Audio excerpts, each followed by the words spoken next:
Welcome everybody. This is a work session of the Greenbelt City Council, and tonight we're actually meeting, as we do frequently, with our county council representative, County Council Chairman Todd Turner. Welcome, Mr. Turner. Thank you, Mayor. Thank you, members of the City Council, for the invitation again. Excellent. It's always a pleasure to have you here. And we also have a representative from the County Department of Permits, Inspections, and what's the E in time? Enforcement. Enforcement. Okay, that's very important there. So before we get started, let's just quickly go around the table and do some introductions. And I believe I've met you before, but what? Okay, everybody, my name is Clarence Mosley. I'm the Permit Center Supervisor.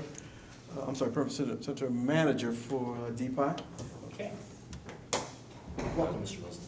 Obviously, I'm County Councilman Todd Turner, represent the 4th District in the great city of Greenbelt. Also happen to have the privilege of serving as chair of the County Council for this legislative year. Lita Mack, I'm a Greenbelt City Council member. Colin Berg, Greenbelt City Council. And Emmett Jordan, I'm a Greenbelt City Councilman, and I'm also the mayor. Jay Davis, Mayor Pro Tem.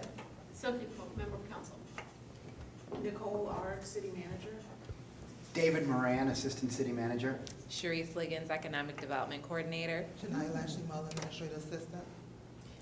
And we've got a couple of members of the public with us. Ms. Walker. Susan Walker from the Greenbelt Community Development Corporation. Okay, fantastic. So let's just dive right in. Greenbelt certainly is, we've got a legacy of independence, of sort of self-sufficiency, but that is in the context of Prince George's County pride. We're certainly an important part of the county and depend on our elected officials and staff from the county to sustain us in so many different ways. So, as I was saying before, Mr. Turner is certainly no stranger to Greenbelt. I think you were here, I guess, about a month ago for the Labor Day Festival festivities. And it just seems like there's so much going on with County Council this time of year. It's hard for us to keep up. Sometimes we're so wrapped up in our bubble here that we hear about these bills and different pieces of legislation, and we always try and respond if it's something that's impactful or something that resonates here in Greenbelt. So in terms of the session, the legislative session of the County Council, I think one of the first things that happens, I think it's August or September, is you guys have a retreat where you sort of talk about strategic initiatives and kind of plot out the plan. Is that in August usually? No, it's usually in January. We start the year with a council retreat. Obviously, this year we did that in early January with a new county council. As everybody's familiar, we went from 9 to 11 members, added 2 at-large members. 6 of the 11 members are new to their position, I should say. They're not necessarily new to the council or new to legislative practice, but they are new to their position on the county council. And that we had the opportunity to sit down, obviously, with the new county executive and her team as it was assembled at that point to talk about some of the priorities for the county this year, as well as the relationship building both between members of the county council as well as members with the administration, with the county executive staff. So that formed the basis of some of the things that we've done this year. Obviously, we created a new committee structure because we added members. We added an additional committee and broke up some of the committee requirements and focuses as part of that. Obviously, we have new council members leading some of those committees, so it's a learning process. I call this year the year of transition for the county, obviously with the new county executive and Angela Alsop Brooks, as well as the new council. So generally, we have a recess in August, and then we pick up again during the course of the year. It's generally the same flow every single year. The first 3 months or so of the year are primarily dealing with General Assembly issues as they would impact Prince George's County.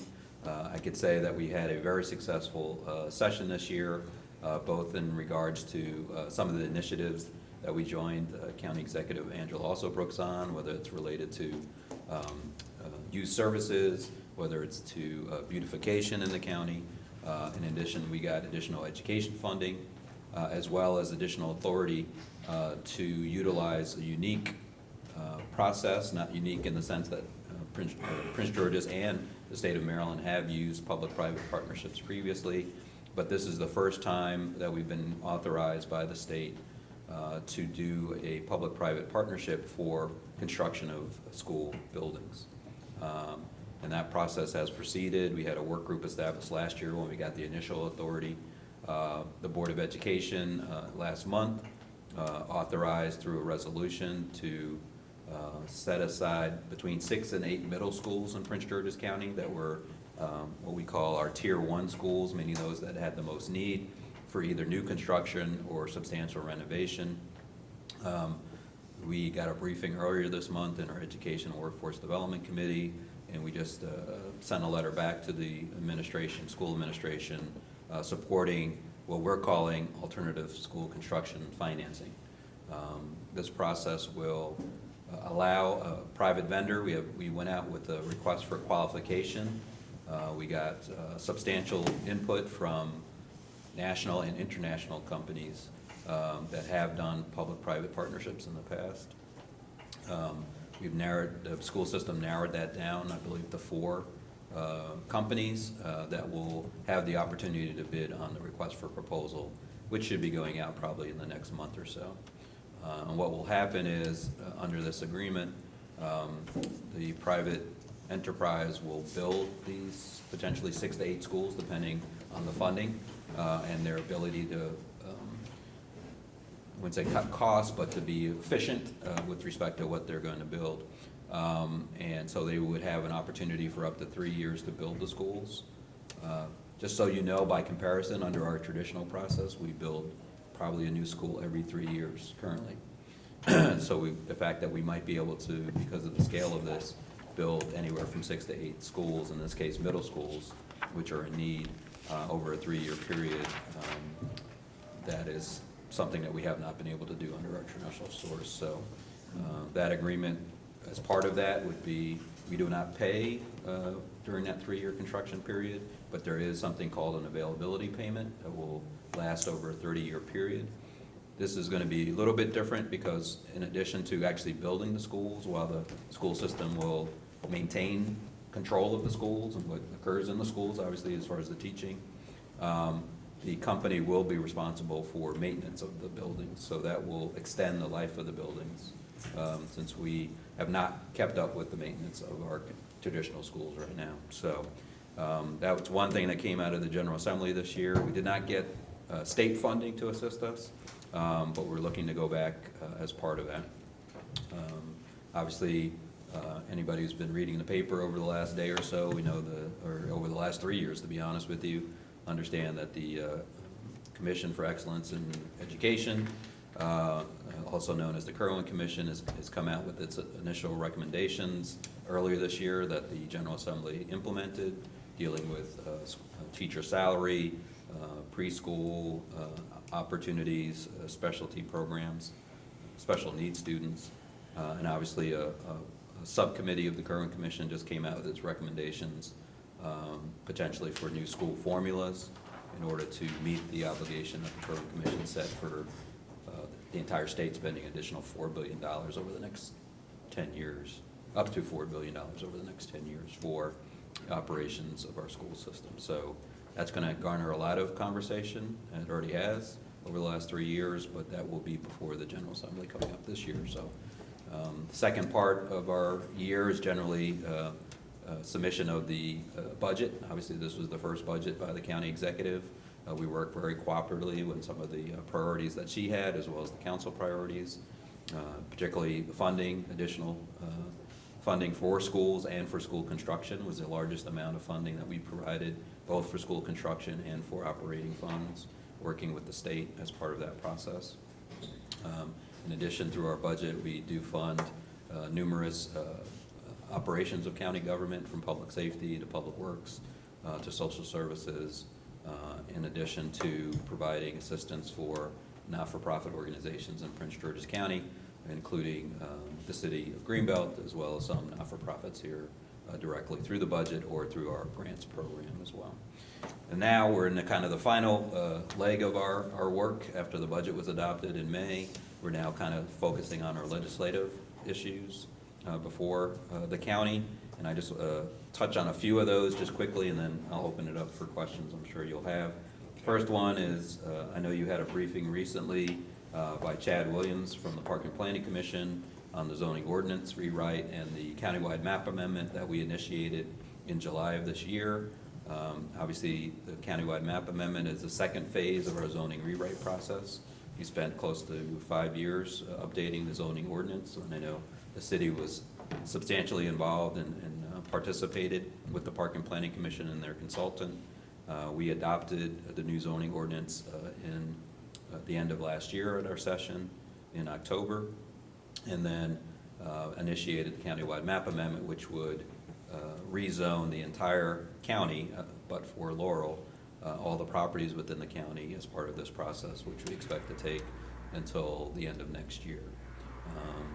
And so everybody should have received earlier this month the brochure explaining what the countywide map amendment process is, had frequently asked questions, resources, as well as 3 regional educational sessions that will be coming up during the month of October, one in the north, one in the central county, and then one in South County. Obviously, the one in the North County that is closest to Greenbelt is the College Park Airport on Thursday, November 7th. So I encourage, I know as the city will participate as part of that process.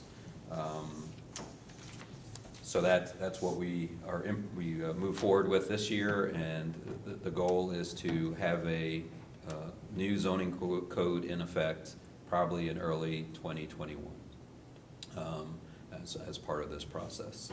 It's an updated code. We provide more community and input process on the front end. We streamline. We went from over 70 zones to 40 zones. And so I know you're aware of the work that was done on that, and we look forward to your input as part of the countywide map amendment process if you have any issues. Some other ones that we're continuing that we started to work on last year is the Housing Opportunities for All process. As you may be aware, we hired a consultant, Enterprise Community Partners. The last time I was here for a council session, I know we had then Assistant Director Estelle Alexander, who's now up for consideration for the permanent position for the Department of Housing and Community Development, to discuss the work that was being done on our comprehensive housing strategy that we've done for the first time in Prince George's County. As a result of that, we got the report earlier this year. We initiated what we would call an implementation group that has been meeting. The next meeting is actually coming up this Friday.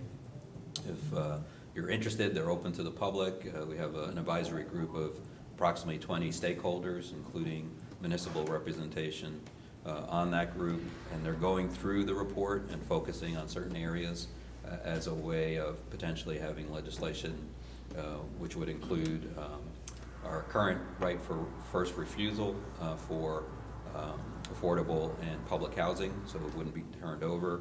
There will be a discussion about inclusionary zoning, land banking, and the housing trust fund that we've already established and have been funding for the last several years, and how to use that. Other legislative issues, again, one that we actually passed last year but delayed its implementation. And it was a major discussion over the course of several years, is our short-term rental licensing requirement for those who want to use online platforms, including Airbnb and HomeAway and others. That went into effect on October 1st of this year. Requires you to obtain a license to be able to rent your home. There are restrictions about how long you can rent for, only up to 30 days, only 180 days per year, and it has to be your primary residence as part of that. So it's not a situation where we have somebody speculating buying houses and using those for short-term rentals. The Department of Permitting, Inspection, and Enforcement has utilized, since we passed the legislation last year, the implementation. I know we just had a briefing before one of our committees on its implementation on October 1st. Obviously, there are also enforcement requirements, so if somebody is operating without the license, obviously DPI would have that responsibility for following up on those kind of complaints. So to the extent there is a website on the county's website under DPI with the requirements, it's all online now to be able to register as a short-term rental, either as a platform, as or somebody who's willing to rent as part of that. So hopefully, it's a balancing act. I know some people, there are requirements if you're going to get a license about notification to your surrounding homeowners in that area, certain safety requirements, health and safety requirements as part of that. And if, obviously there are violations, you might lose your license to do that. So let me just touch on a couple of quick ones that are currently in the hopper right now, and then a couple of upcoming meetings I'm sure you guys would be interested in. I know I talked earlier today with the mayor. We just literally last week passed amendments to our food truck process here in Prince George's County. Without going into too much history, about 3 years ago, we opened it up, and because of a history of unregulated food trucks in Prince George's County, we established a scheme to create what we call food truck hubs. I think now we have about 7 or 8 of them throughout the county, including here in Greenbelt that we authorized, I believe, last year over at the Capitol Office Park. And what we have found with the implementation of that because of both the regulatory and fee structure, that we didn't get the results that we wanted. And so we heard from the industry, and this year we proposed legislation and passed legislation to reduce both the registration fees. We also authorized additional uses in all park and planning locations if they want to do that. And we also authorized it for municipalities in Prince George's County without having to go through the process that for the Greenbelt Hub that we went through a resolution process, public hearing. You now have the opportunity as a municipality to create food truck hubs or areas within your own jurisdiction, obviously with the county's knowledge and consent as part of that process. Second one that we're currently working, or 2 ones that we're working on before I get to some updates.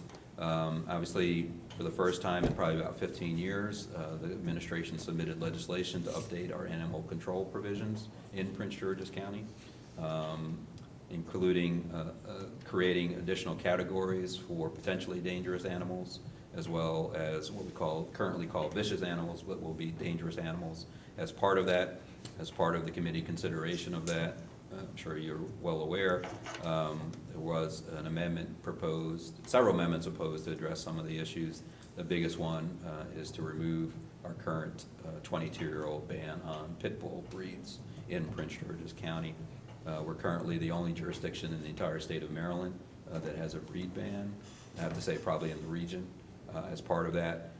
But taking away the ban is only because of the other requirements that would be in the law under the new updated animal control as a best practice. So I'm sure we'll hear a lot from the public as we go forward with this. The bill will be introduced next week and go to a public hearing. What's the number? That bill is CB 64, 2019, I believe. So depending if the council is interested in taking position on that. Some have. I know we just got a letter from the city of College Park, so I just saw that recently. Next one, another big one. I know the city has already taken up this legislation. Is on small cell facilities in Prince George's County. We had 2 pieces of legislation, CB 58 and CB 59. One was a zoning bill to allow within the county these kind of small cell facilities could go. The second one is a regulatory bill about what it looks like, what the process is for getting a license as part of that. Can I ask a question on that? The one thing I will say, we just had this in our committee of the whole. The entire council was reviewing it yesterday. We did pass a bill with an amendment to make sure that we do not preempt local Thank you. governments. That's what I was gonna ask, if that was brought up. Particularly within your right-of-way as part of that. The one thing I know the executive administration, the departments, both Public Works and DPI, there has to be coordination, I think, between the local governments and the county to make sure that we're, not to say that we can't have differences, but that we're working together in the same kind of vein. So we're not allowing certain things in certain areas and not in other areas. But at the end of the day, we did put the amendment in that would not preempt local governments from controlling their own right-of-way. And that was brought up at the MML legislative conference. That was one of the questions I was going to make sure. So hopefully I answered that one. Okay. The last thing I will say, and I'll open up for questions after that, on transportation-related matters, a couple upcoming meetings that I hope you will participate in. On November 1st, we'll have the Prince George's County Road Show for the Maryland Department of Transportation. That will be at the County Administration Building at 10 a.m. That's the annual process by which we have generally the Secretary of the Maryland Department of Transportation and all of his cabinet members in to discuss the priorities for Prince George's County. Refresh my recollection, have you already done your priority letter for this year? I don't believe we have, no, we've not. Okay. And usually we meet at a different place. Is this in place of the one we usually go to? It's been at the County Administration Building for the last 3 years. Before that, they used to rotate it. It used to be up here in Greenbelt at District 3 State Highway Office, but we've hosted it for the last 3 years at the county. So it's open to the public. Feel free, there's public testimony as part of that process. So if there was any state road improvements, obviously the issues of the toll road expansion is going to be front and center as part of our conversation with the state, as well as any other transportation issues, whether it's maglev, PW Parkway. You know, aside from those huge issues about widening the Beltway and Parkway and the proposals for the maglev and talking about state highway projects in general, we've been pushing for such a long time to get 193. Yeah, 193 to get it on the. I know it's on the list. Correct. But persistently, I guess over the past 15 years, it's been number 2, number 3. We want to see some progress there. So what can we do? What can you do to help us, actually get it up there as the top priority? Obviously, the process has changed a little bit since probably traditionally what we're familiar with. We're now required as the county to meet certain requirements of the state law that was passed several years ago. And although we still, in essence, rank our priorities from the county perspective, obviously getting input from our municipalities, ultimately it is the state to determine whether or not they're going to fund certain things. So whether you're number 1 or number 10, they don't always go by your order. They pick and choose, at least under this administration, what their priority projects are going to be. So again, I know we've had this discussion since I've been on the county council, working with our state delegation to try to advance additional funding for the work that you'd like to see on 193. Let me just conclude on one other meeting that's coming up during the month of November. I serve on the Washington Suburban Transit Commission, which is the oversight body for transit between Prince George's and Montgomery County, including WMATA. Last year, for the first time, at the request of some members of the public who are sitting here actually, for the first time we've had public meetings both in Prince George's County and Montgomery County as the commission. And so our Prince George's County meeting will be held on November 12th, and it will be at the Park and Planning Building in Riverdale Park. So feel free to come out. We haven't gotten the final agenda yet, but what we did last year was allow each of the agencies that have responsibility to do a presentation on and an update on the things that are going on. Obviously, over the last year or so, we've had a historic agreement for funding of WMATA for their capital improvement program. Earlier this year, the council did, along with the Washington Council of Governments, did a letter in support for expansion of the federal contribution for capital, the PREA funding, which is set to expire, or actually has expired as of September, and is being proposed to be extended for another 10 years. So it's an opportunity again for the public to come in and talk about their priorities, particularly for transit. So with that, I've talked a lot, but I did want to give you a substantive update on some of the things that are going on. And I will conclude and say thank you for the opportunity. If you have any questions, I'll try to answer them as best I can. Well, you've covered quite a bit of ground, and we appreciate the advocacy you do for Bowie and for the city of Greenbelt. And of course, in your role as chair of the council, it sort of sets the tone for the group. It's interesting seeing the transitions from one chair to the next. So, Is that good or bad? It's a good thing. And I guess that the transitions usually happen on the calendar year. Yes, so we do it annually with respect to the leadership, generally at our, what we call the Exchange of Gavel meeting, which is the first week of December. So. And occasionally, a chair will actually continue on for 2, 3, 4 years. 2 years. It's never been, it's been 2 in the past. There have been occasions where it's been a couple of years in a row, yes. So if we can help you with that, maybe 3 years. do what we can. That's if I want to do it again.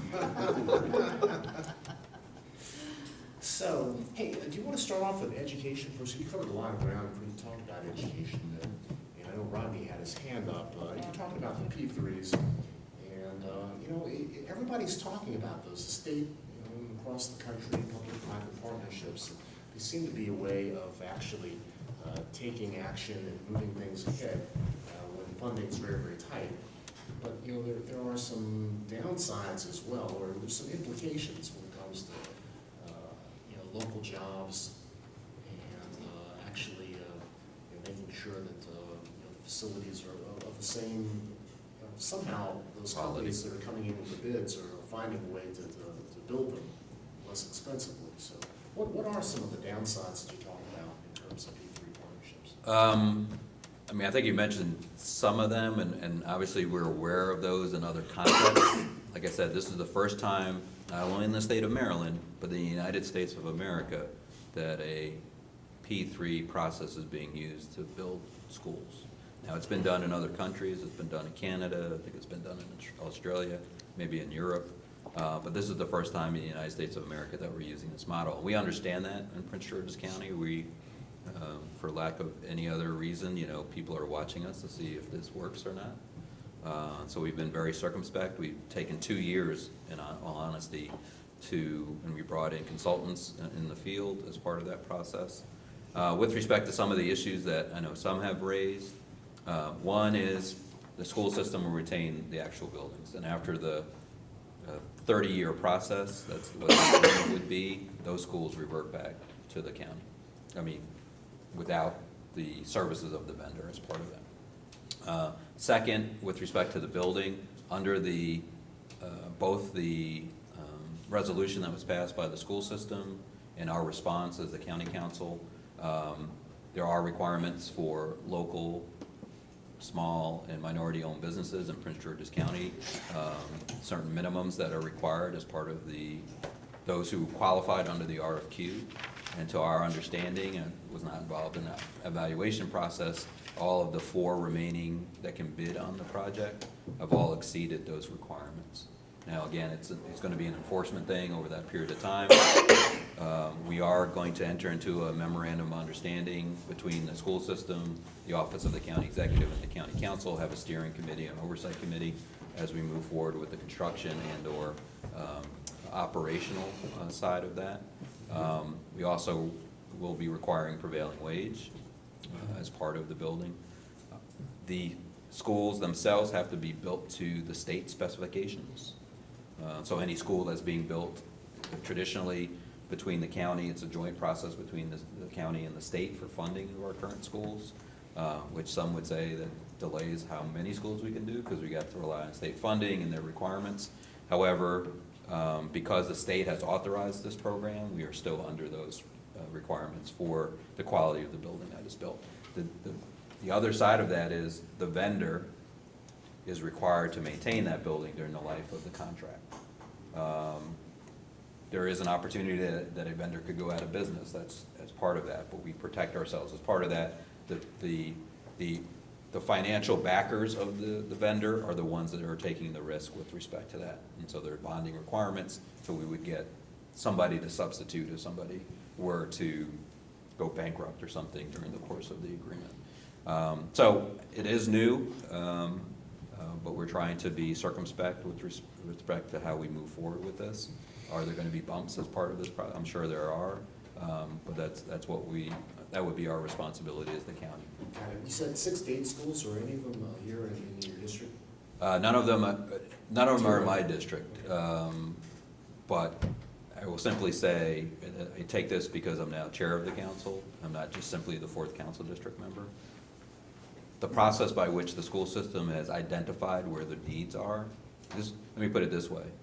There was a lot of concern that decisions were not made because of political reasons, that it was simply made because of what the need is. Obviously, we have to be circumspect, and there's needs all over the county, and so that geographic balance is reflective in the schools that were selected as part of the school system process. Does that make everybody happy? Probably not, but I think they can defend the decision that they made. I can simply say, from the 4th council perspective, obviously we have a new Greenbelt Middle School. We have a new middle school that was opened up in Bowie. So it's a little bit, from my perspective, for me to say, I need to get something as part of this process when there are other needs in the county. Of course, our needs are very, very great. This is new housing is going up in this area. Correct. With the middle school, I believe there are 12 temporaries over there already. Maybe more than that. I gotta recognize Mr. And let me just say this to you, Mayor, as well. So this is the first go-around of this process. There is discussion about if there would be other phases to do other types of schools as part of that. So, but we, from my perspective, and I think the council's perspective, I think from the school system and the county executive, we want to see how this works. If it succeeds, success breeds other success, so there might be other opportunities. Okay, Mr. Roberts on education, or P3s rather. Thank you for coming out. I hope I don't get too tough on you. Rodney, you never do. So. I'm just joking. Yeah, I'll be very nice. But I think the underlying reason, why you have to go to the P3s is because you're not requiring the developers to build the schools that are required for their developments. You want to allow Beltway Plaza to build 2,500 housing units, and there's not a school in sight. So you're talking about, a fee in lieu of, which, gets us less than half the amount that will cost to build one school. And 2,500 homes, you're gonna need an elementary school and probably a middle school, and I don't know what that does to our, high school. So, the taxpayers are getting ripped off while the developers are laughing all the way to the bank. And then we have to go out and do a P3, which is gonna be another rip-off of the taxpayer. Because there's no way you can get companies and corporations to do something cheaper than you can do yourself. So, I want to know why we don't have a decent, adequate public facilities ordinance that requires the building of schools going along with the development that you're encouraging. Well, first of all, I'm not encouraging it. Well, you are. You just rezoned the entire county at a higher density rate than it ever was before. So how are you not encouraging it? Some areas where the density needs to be, in all honesty, Mr. Roberts. I would simply say this. This is a great argument for you to bring to your state legislative body. Because right now, Prince George's County is required only to do fees, either school fees or public safety fees. So we do update as part of the zoning ordinance update. We do update our adequate public facilities law. But we can't, under current law, we can't do moratoriums, and we can't require developers to build schools. We're required to say, if you have an impact, there's a fee associated with those impacts. So. You're saying that the state won't allow you to do that? No. Even though the county has full zoning and authority? Doesn't matter, state controls. We're all creatures of the state. The state established this fee structure, both the public. Wasn't there a one-time requirement for schools in the public facilities? I mean, the public safety and school surcharges have been around, I think, for over 20 years, so I can't speak prior to that. I think before that there was a different requirement. So, I mean. A stronger requirement. Right, I mean, it can be a conversation. I agree with you as part of that, but that's the law that we operate under right now. Well, if we're gonna stay there, then we're just gonna keep getting deeper and deeper in the hole. That's what's gonna happen, P3 or not. Ms. Davis, P3 education. Okay, basically, your list is just middle schools. The current one, yes. So none of the elementary schools, especially Spring Hill Lake, which is about to fall down, is, I mean, I know they did some renovation with the roof and so forth and so on, but nothing in elementaries at all. Not for this first phase. The determination by the school system was in order to meet the requirements of the P3, is to have similar types of buildings. Now, they could have gone, I guess, to elementary schools, but to be honest with you, if you look at the numbers, where the most need is in the middle school level right now. Now, that does, obviously, that changes with the fluctuation of the demographics as part of that. So we'll have to wait 3 years before we even think about looking at new elementary schools or renovated ones. I'm not, I can't say for sure there's gonna be 3 years. There could be another phase quicker than that, but I gotta be honest with you that I think everybody's gonna wanna see if it works first before going to another phase. No, I understand that. It's just that we were Now- told it was gonna be a little bit faster. Let me say this. So think of it this way, the P3 process is a separate process, right, that we got authorized by the state to address particular needs. We still have our traditional process that's available to us. So there are other middle schools that are being built and other elementary schools and other high schools that are being built under our traditional process. So this is in addition to what we traditionally would do. So I understand the needs of Spring Hill Lake. That's probably the top school priority for me in the conversations going forward.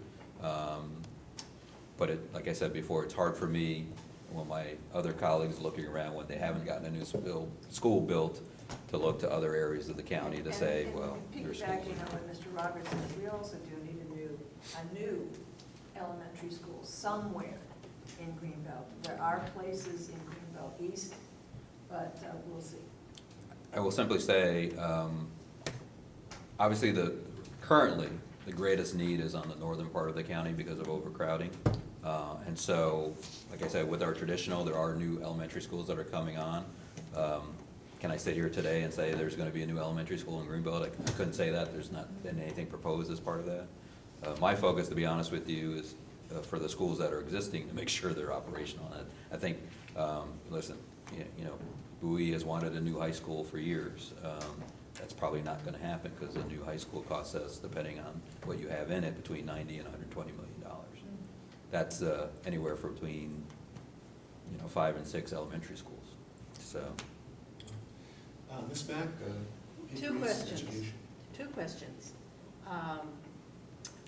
Would either process, P3 or the traditional one, get us an addition at Eleanor Roosevelt High School? You recall that the addition was supposed to go there. It went to Duval, which apparently doesn't really need it. And so when are we gonna get the addition at Eleanor Roosevelt, and how are we gonna get it? Has that request been made? Because I can say in the 5 years that I've been your council member, I don't I'm remember making it now. receiving. Okay, I'm just saying, as part of that process. I mean, Yeah. as you know, take away the P3 at this point, under our traditional process, it takes us a long time Yeah. to plan, design, develop, for as part of that. So if you guys can put that in writing, I think will we- list at least put it up. I think we can do that. Okay. Certainly, there's room there. You just move the temporaries and put an addition. Then the second question is, we all know the northern part of the county is where we need schools, but is there any land to actually put them on? Yes. There is, good. Yes.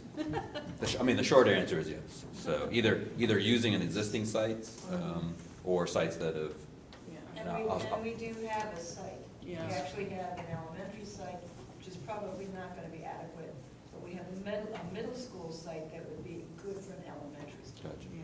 So Mr. Roberts, just to answer your question, traditionally, what has happened is the developers have provided the land for future schools as part of a development review process.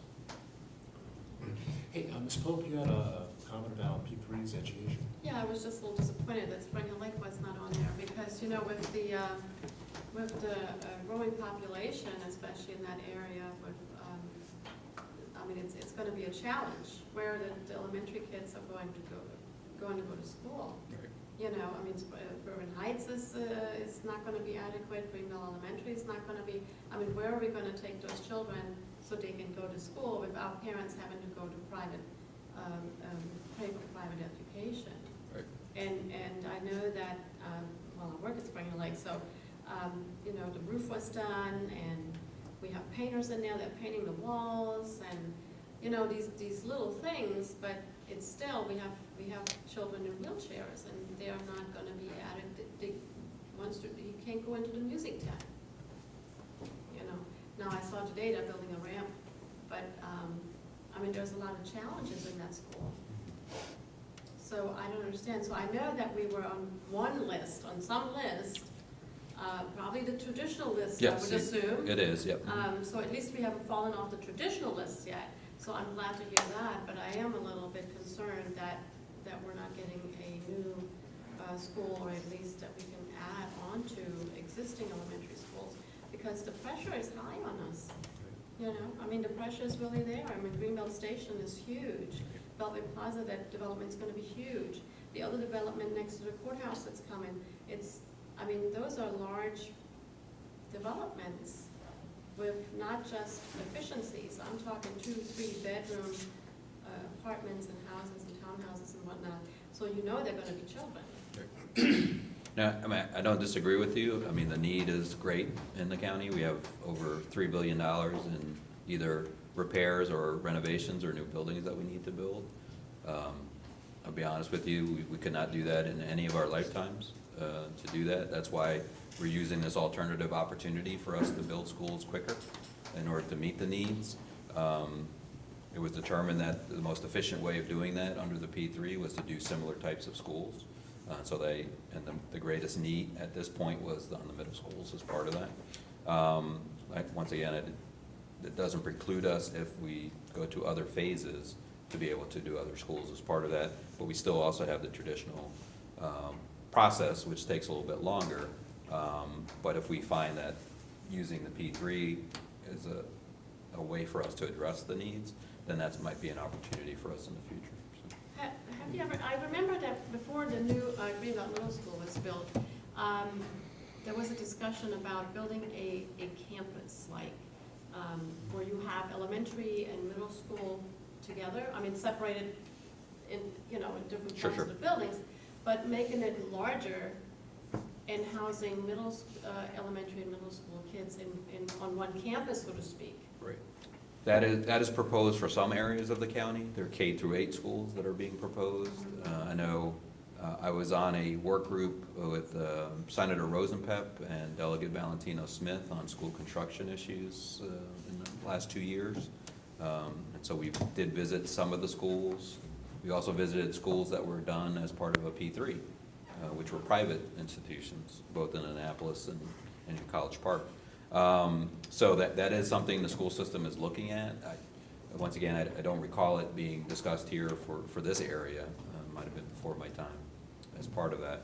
But it is something that the school system is considering in other parts of the country. Right, I'm just thinking it's a good idea, because if you have one large piece of land, instead of having 2 or 3, you know, sites, that might help in a way, and maybe that, I mean, I don't know where we would necessarily put it without demolishing something. It's a large piece of land. I know, it's a large piece of land, but I think the idea is good, and naturally, I have to speak up for, you know, for our Greenbelt residents, because that's, you know, dear to my heart, and that's what we're here for. Yeah, but let me put it this way, you know, I have a limited amount of time left in this position.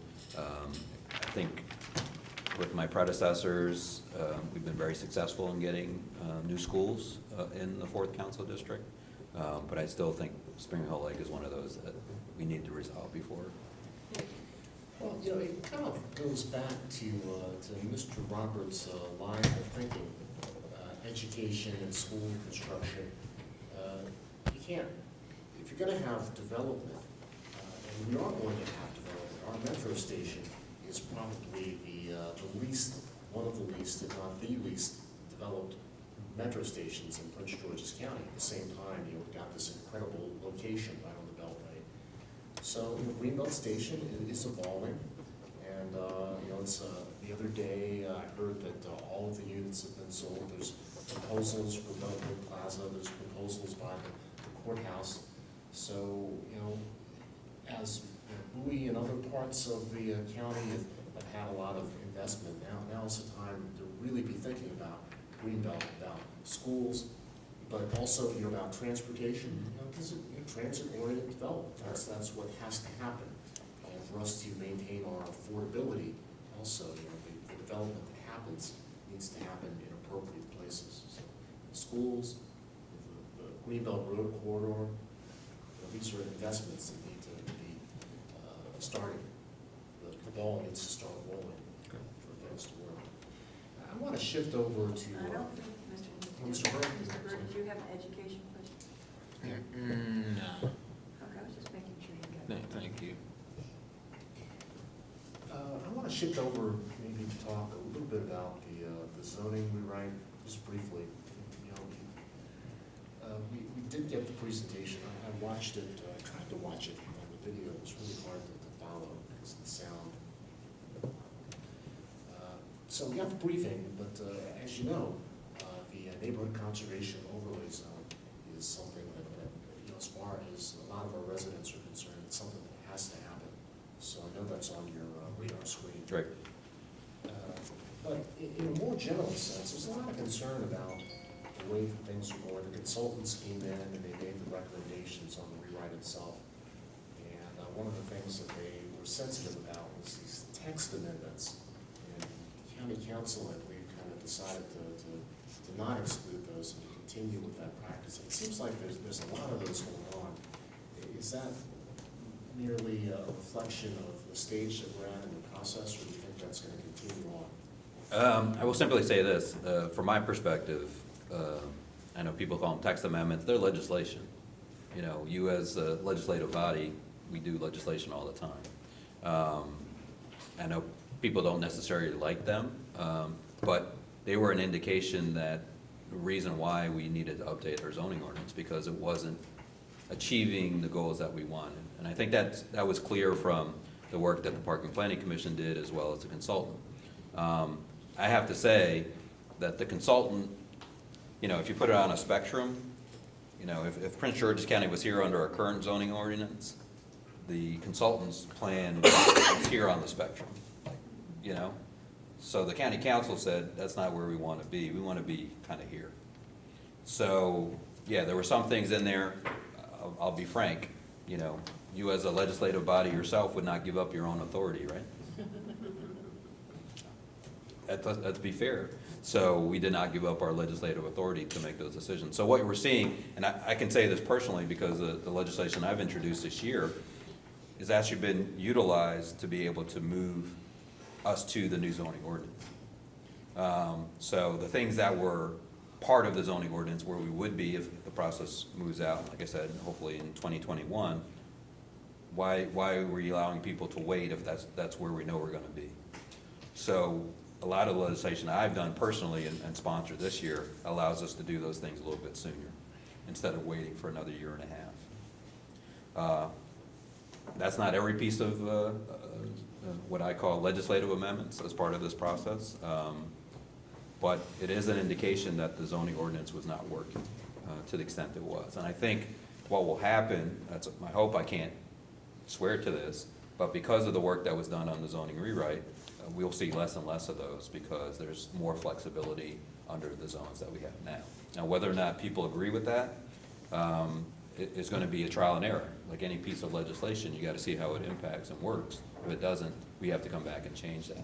And there's some things, what will happen is, as part of this year and a half, or a little less than a year and a half process, a lot of the things that we've incorporated as part of our legislative process that were not part of the zoning ordinance, for one, small cells. We did not incorporate small cells as part of the zoning ordinance.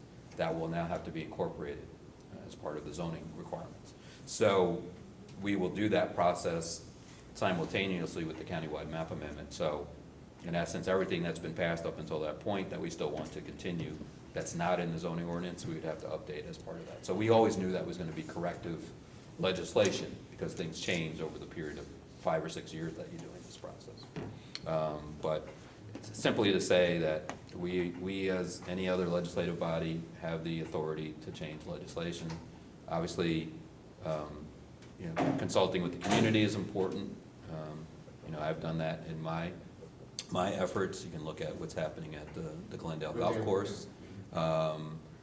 You know, getting community input is part of that process to be able, because we have a whole history of golf courses going up, belly up, and being not used for anything for years and years and being an eyesore.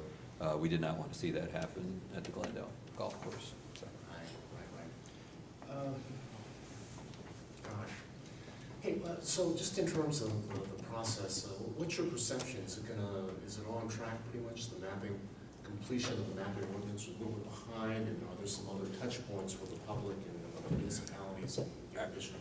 I will simply say this, you know, in speaking with the Park and Planning Commission, they thought we could do it a lot quicker than we thought we could do it and was comfortable in doing. And so I can't say, maybe we were a couple of months later than we wanted. Maybe we could have done it in the spring instead of doing it in the middle of the year, which we initiated it. But you also have to remember, the zoning ordinance rewrite was done with a different council. So we had a whole majority of new people who were not involved in that process. So part of that was getting them comfortable and and allowing that transition. So we took our time until there was a comfort level for us to move forward with the countywide map amendment, so, as well as the administration. So, listen, while our goal is a certain period of time, the council, the executive, the community has to be confident that, you know, we're prepared to move forward with that, even if that takes more time. And so finally, on that same subject, with the NCOZ, it's probably not fair to ask you this, but at what point do you think that would actually be codified and drafted, just in terms of, we're here now, 2020 is another month. Right. So my understanding, the Park and Planning Commission has been working, that there are several jurisdictions that want to take advantage of the NCO. Mount Rainier, even Bowie is considering it potentially. The difficulty is, you know, what comes first, the cart or the horse. So we have in the current zoning ordinance the provision for a neighborhood conservation overlay zone. There isn't necessarily a process, and I know we had this discussion previously. We couldn't establish it as part of the legislation because you got to go through the process to do it. So technically, that will not occur until the zoning ordinance goes into effect after the countywide map amendment process. But what we've guaranteed, and we did the resolutions last year to authorize Park and Planning to work, particularly here with the city of Greenbelt. I know GHI is involved. I know you've been having conversations about what a neighborhood conservation overlay zone would look like here in the city of Greenbelt. So if you're doing all the legwork at this point, that will speed the process once the zoning ordinance comes into effect. The other part of that is, as you're looking at the countywide map amendment, you know, for those areas, and I'm not sure if Mr. Williams went through the display that they have on their website, that you can see what your current zone is and what the future zone would be under the zoning ordinance. Obviously, through the countywide map amendment process, we'll have public hearings. If you believe there's a more appropriate zone for those areas that you have concern about, that's the opportunity for you to be engaged as part of that. So we can make some, you know, legislative determinations if a different zone is probably more appropriate. Now, and I agree with Mr. Williams. I know we've said this through the entire zoning ordinance process. 97% of the zones are gonna kind of be that one-to-one match. You know, if you're in a residential zone, you're gonna be in a residential zone. The ones where we need some discretion are zones that no longer exist, or not grandfathered, but we have to put them in, and those mostly are our mixed-use zones. And so, obviously, there's probably at least one, if not two, here in Greenbelt, particularly around the metro, that we'd have to make some kind of decision, and we'd obviously want the city's input in making that determination. Okay? I mean, listen, I think at least over the last 5 years that I've been your council member, we work very well together. I'm trying not to do anything that's not consistent with what the city would want to see for itself, and so that will continue as part of the update of the zoning ordinance and the neighborhood conservation zone. Okay. Jim? Some quick questions. Last night, I think it was last night, or was it this morning? I have no idea. We did vote to support CB 52, which is the plastic straw ban. Yes. So I'm assuming that you are in favor of that support. Yes, the bill came out of committee last Thursday. I voted in favor of it. It will be introduced on Tuesday. Tuesday is our last day for introduction of bills prior to our recess. And the other bill that we voted to support was the pesticide bill, CB 65. And that's going to be controlling not only public land that the county owns, but private property as well. And do you see that that's going to pass? So actually, at the request of the sponsor, that bill was held in committee last week. Since it had been submitted so late in the year, even though I think it models what Montgomery County did. Right. As part of that, there wasn't really sufficient time, and even the county executive and the agencies that would be responsible for implementing it actually requested for more time to review it as well. So my expectation is, while it won't pass this year, it'll come back up again next year as well. I'll also let you know that there's a lot of discussion. I know that there might be legislation at the state level with respect to bags, whether either a fee or a ban. And so I know there's definitely interest on the council for us to move forward. Either way, if we get we need authorization if we were to do a fee for the bag by the state. That has not passed previously. We do not need authority for a ban. So we'll see what happens in Annapolis next year on some of these pieces of legislation. And then I expect the council will, depending on what happens, make a decision about moving forward. Now, with the housing idea or plan that you're talking about, I'm glad that you're discussing inclusionary zoning, because I think that would help us a great deal too when we're working with developers. But did you ever discuss rent control law on a county level? Not as part of the housing strategy itself. I do know in my previous incantation as a staff member of the county council, we did consider legislation about rent control. Actually, the state came in and did a study as part of that and felt that that wasn't a regime that would be successful. I do note that at that time, because I know I did a memorandum kind of looking at it, and being from New York City, the capital of rent control in the country, maybe behind California, the only jurisdiction that had some type of rent control, two jurisdictions I believe at that time, were College Park and Tacoma Park. My understanding is since that time, College Park has gotten rid of its rent control. And Tacoma Park has got some issues. Right. So, and I will say the two first pieces of legislation I did as a county council member was related to particularly our senior community. One was to authorize the multiple year leases for particularly senior developments, so people know what their set rent will be for that period of time. And then our second piece of legislation was a piggyback on the renter's tax credit. Which we piggybacked on. Correct. So if you're eligible for it at the state level, you get up to 50% of that at the county level. Our biggest difficulty is people who are eligible are still not applying for the rental tax credit. Just a couple more. Are we on housing still? I don't know, we're kind of skipping around. Well, okay, but these are quick questions. So. Okay. I'll try to be quick in my answer. CDBG funds, we talked about that. And we were concerned that the county perhaps, first of all, you're getting less money to dole out. Correct. But that there might be an issue where the county's going to withhold more for the county, so therefore there'll be less going out to the municipalities. Have you heard anything about that? Have not. I will ask that question. Like I said, Excel Alexander, who's now the acting director of the department, she was the assistant director under the previous administration, has been forwarded for appointment. I believe we have her coming up for a work session next Tuesday.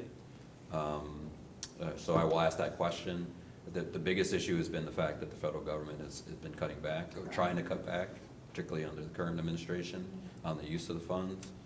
I will say the department does use those funds to staff its responsibilities to implement the Community Development Block Grant Program. But I'd have to go back and take a look if there's been a reduction for the amount allocated for local governments under the program. Thank you. Mr. Burry, he's thorough, so a lot of times I'll have my hands up, and by the time he's done, I'm good. He starts, he keeps talking. That's not, Ms. Mack? Talking about your housing strategy, have you looked into limited equity cooperatives, which are extremely affordable housing options?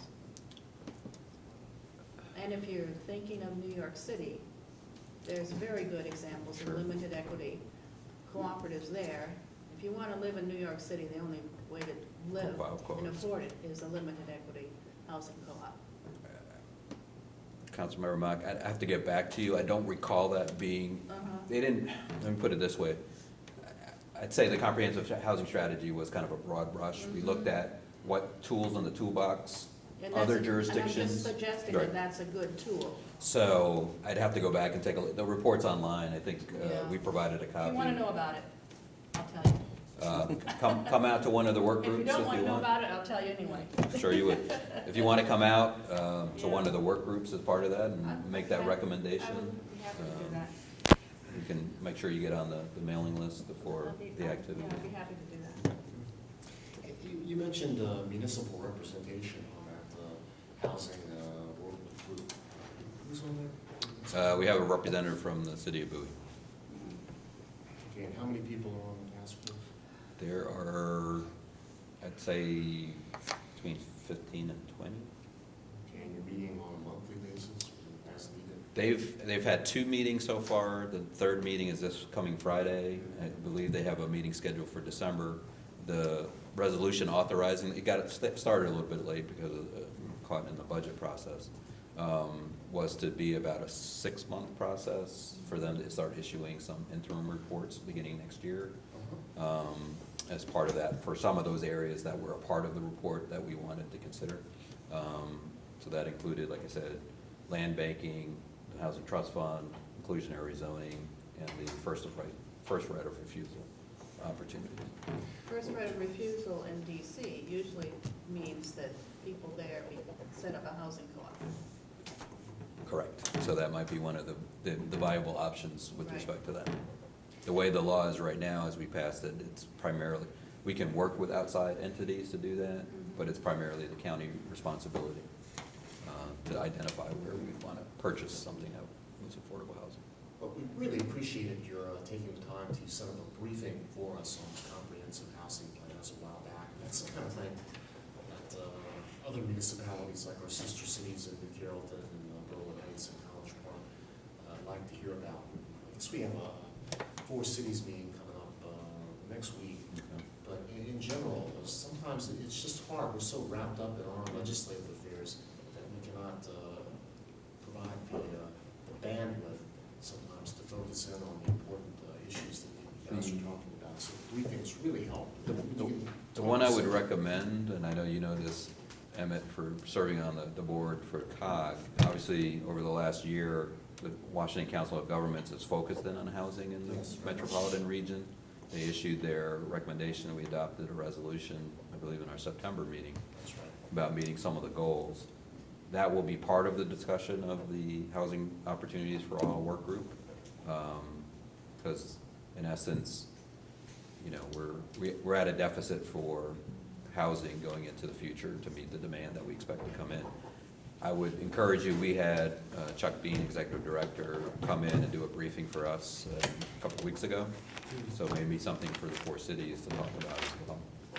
That's an interesting idea. Hey, I want to pull Mr. Mosley into this a little bit, but I'll kind of do it maybe through, you were talking about Airbnbs.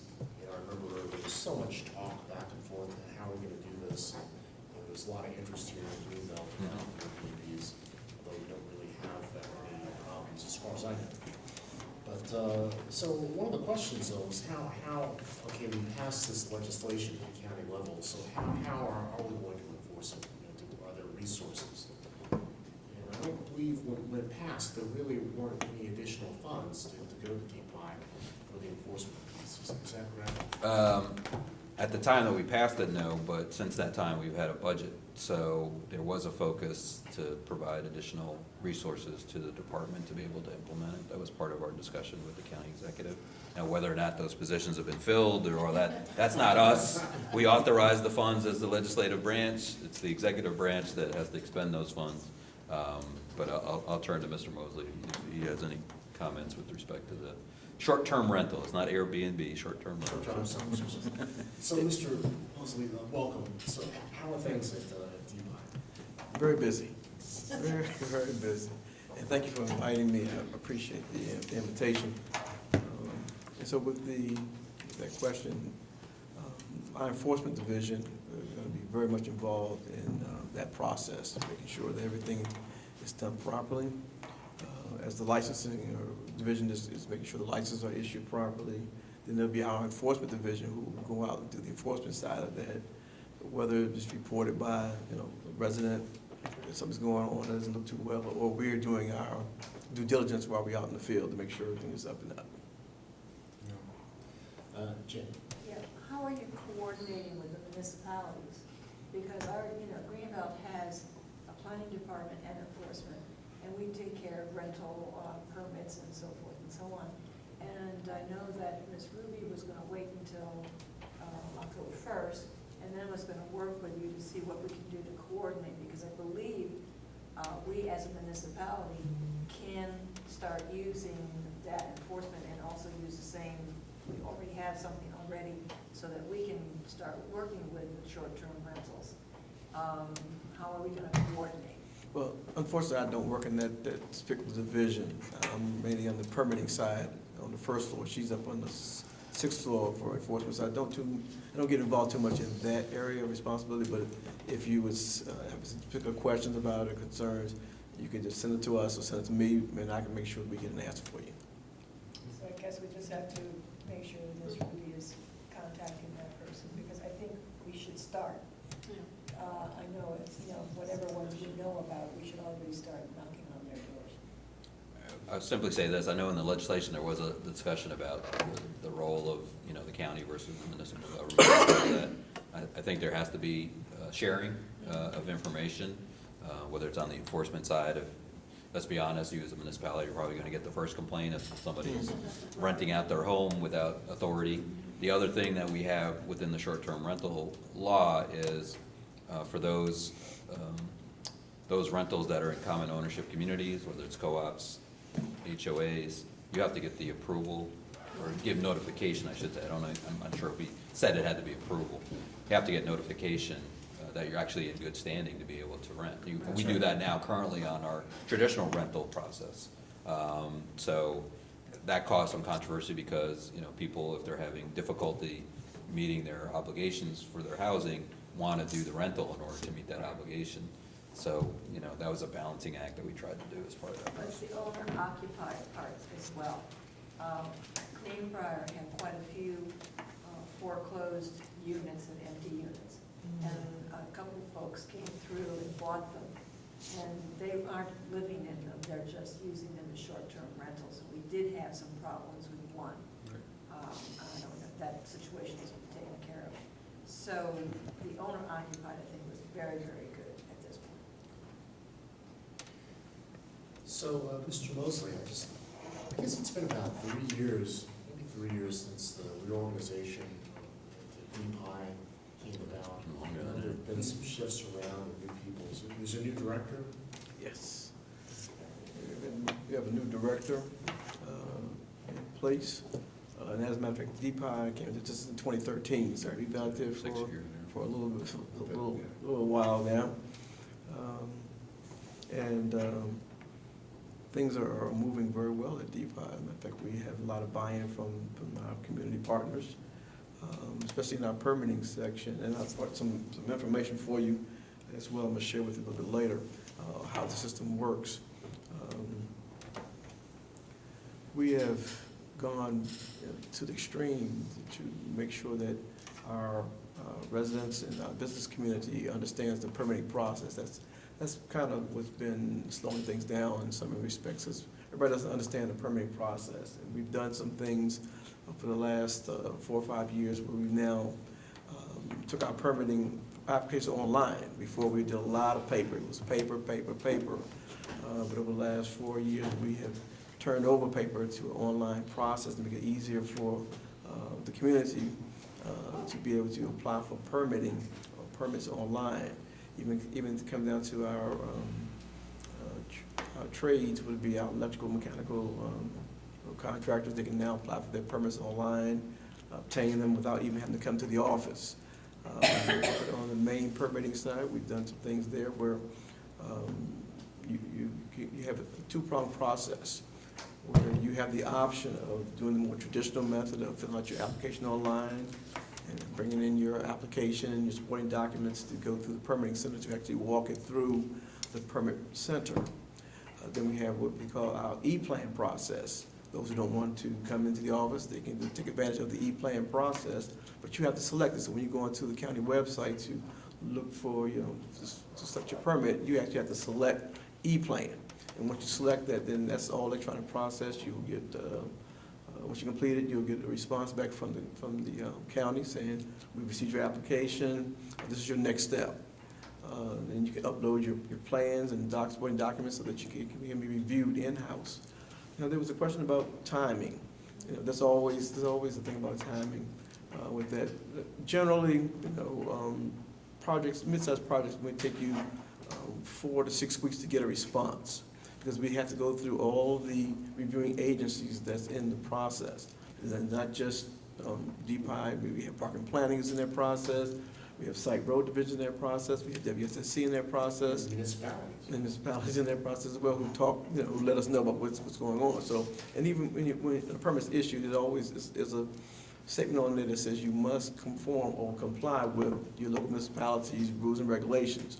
So we make sure that is printed actually on the permit so they can see it. Now, whether they comply all the time, then you would have to help us on that end and let us know if something's going wrong. So it's like a check off, they check, they're swearing that they've done that, but it's kind of, if they haven't, we have to, it's up to them.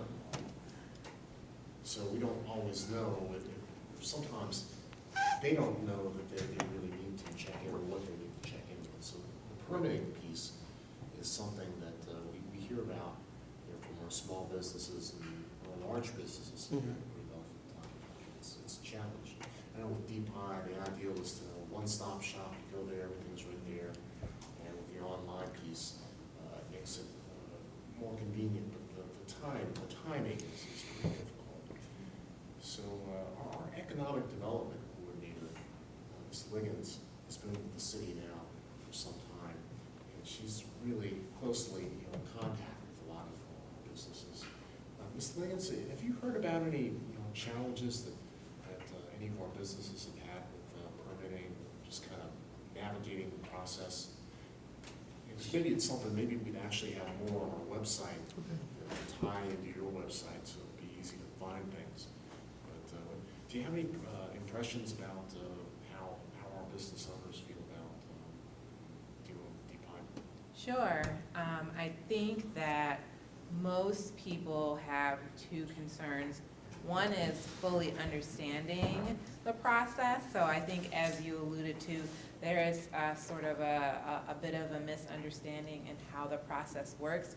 So any opportunities that we can have, myself or other businesses, to actually learn more about how the process works, I think will help in it will go a long way in helping businesses to sort of better navigate that process. Great.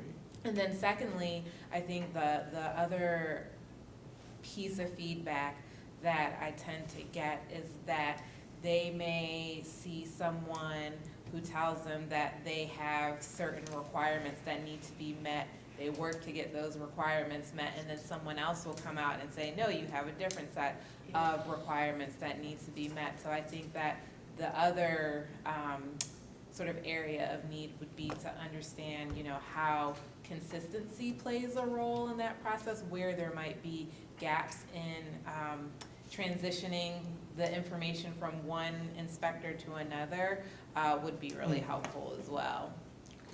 Yeah, that's a really good point. I've heard that. We really ran into some problems with that hats with some of our special events, I guess. Farmers market, Farmers Market. Labor Day. Labor Day Festival, or theater. pop-up movie theater, or the new addition to the movie theater. Just sort of a continuity, and, the one-stop shop concept is so important that, people come and they're working on a project and they think that they've got it covered. What was it with the farmer's market? I can answer that. Yeah, please do. Basically, the person was told they had to have a site plan of where the booths were gonna be located, and Okay. the distance between the booths, where were the electrical booths gonna be, and so forth and so on. So the person asked, well, some of our vendors have trucks, and they have a truck parked right next to their table or their booth.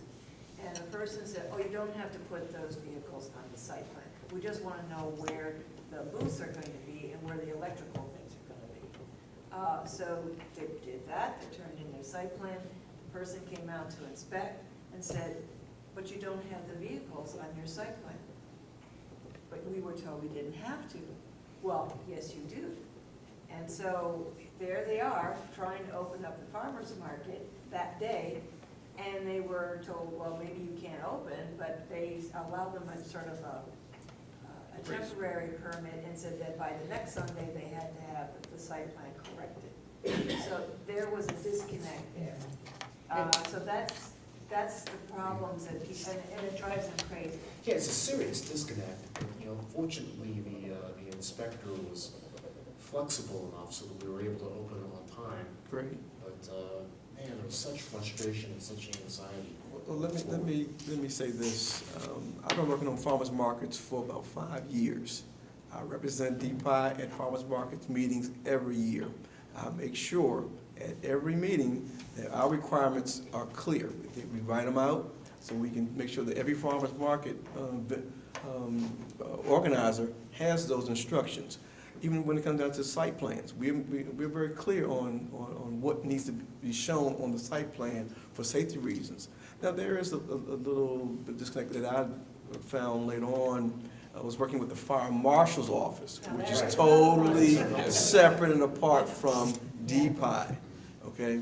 Because one year. It's not a perception. Yeah, I mean, right. it's county government, it's not, it shouldn't be about silence, Right. it's about getting the job. Are you talking with each other, right? Yes, because as a matter of fact, well, that's how the fire marshals began to start coming to the farmers markets. I started meeting with them and said, okay, we have this going on here, because I didn't know that they had an inspection process totally separate and apart from our inspection process. So once I started talking to Ms. China, who represents the fire marshal's office, to let her know we do this every year, so she started to attend all of the meetings to make sure that all the vendors are aware of what the fire marshals are looking for in terms of what's on the site plan and what they're looking for when they come out to the site. And I work with our inspectors to make sure that what they want to see on there, and our instructions they're written out. And again, farmers markets, if they apply prior to April 1, they get a break on the cost. They wait till after April 1, then they go pay the full cost for their permits. But that process works very, very well. In terms of the process with our permitting center as well, we offer training free of charge to anybody who wants to learn about either our e-permits process or our e-plan process. We do it once a month. I think the third Thursday of every month at 10 a.m. You just need to call the office to get on the list, and you come on in and they'll take you through the whole process of how permitting is done either by e-permits or e-plan. So it works out pretty well. A lot of people are taking advantage of that process. But I know the farmers markets, is truly a passion. I've been doing farmers market for like maybe 6 or 7 years now. And, I'm already on the list to be at the next farmers market. It's coming up in January to make sure that we're aware. But I always talk to our plan reviewers to make sure it comes in 2018. Right. So we're looking at making sure that whatever's coming out in 2018, what our fire review is going to be looking for, that it is in that document. It is written out there. So we're going to look at these kind of things. Make sure that everybody's aware. Simply say, I believe we had legislation earlier this year by Councilmember Galeros that dealt with farmers markets because of some of the issues that, because let's be honest, you know, we look at our code, we don't always update it. We're doing that in the case of the animal provisions. And so there was some changes with respect to the requirements of farmers market in response to some of the issues that were raised. So in addition to the agency response, obviously there could be a legislative response as well. Right. It's just frustrating, and, you know, the experience has been somehow we're able to get that farmer's market open on time. Another thing, you know, there's just such great continuity, and there's a lot of history here in Greenbelt. So like our Labor Day festival, we've been doing that festival. I mean, the committee has been doing that festival, you know, since 1930, 1943, something like that. So 65 years. 65 years. So, you know, when it comes to kind of putting it together, sometimes there are uses and procedures that have been allowed year after year, and then when it comes time when Labor Day, the day before Labor Day, you know, they're all ready to open up, the inspector comes out and says, well, hey, you know, this has changed, we can't do it this way anymore. So, am I saying that right? I think I heard Miss Ivy say that they're doing things a certain way, Yeah. and that things should be grandfathered in when possible, just because, you know, if it was okay last year or the year before.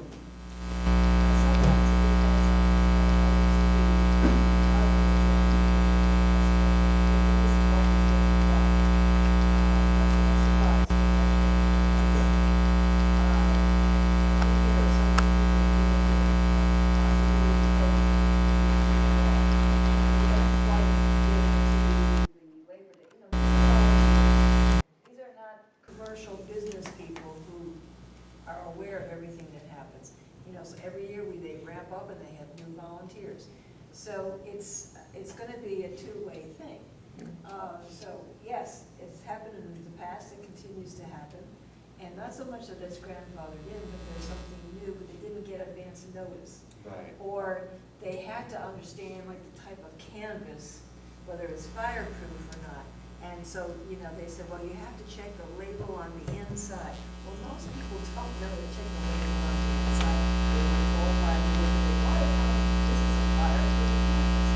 And so the fire company does not.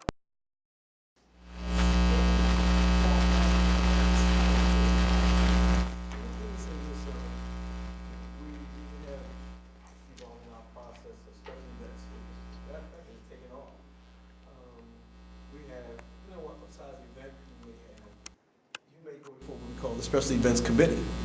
But we always ask that you submit your request at least 45 days in advance so that when the committee gets your actual application, depending on what activities you're going to have at your event, they may say it has to go before the full committee. And at that time, all those participants, the fire marshal office, they give that individual, the organizer, the specific instructions as to what's required, what's needed, what things they can do at that time prior to the event taking place. If it's a small event, then the committee chair will notify DeFi and some of those agencies as well. This event does not rise to the level of the full committee. You just need to get an occupancy permit from DeFi and contact the fire marshal's office. Even if that we have a brochure again already set up.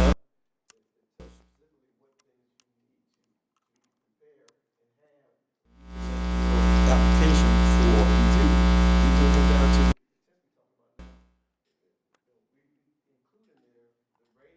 your intent must be in order for you. So how come everybody's they're not knowing or not, I'm saying they know what I'm saying, because we make sure that is in the document, what the kind of tent, or the size of tent, or what the rating should be, is spelled out.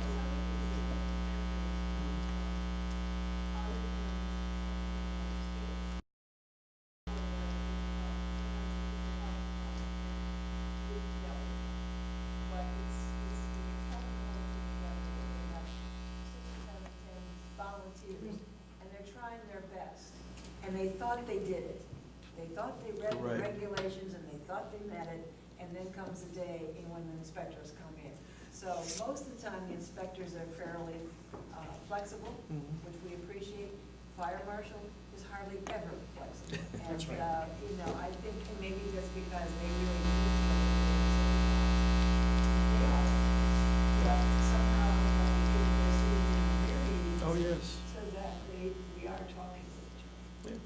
Yeah, and like I said, again, I apologize if it's causing any issues. Normally, you know, we make ourselves available.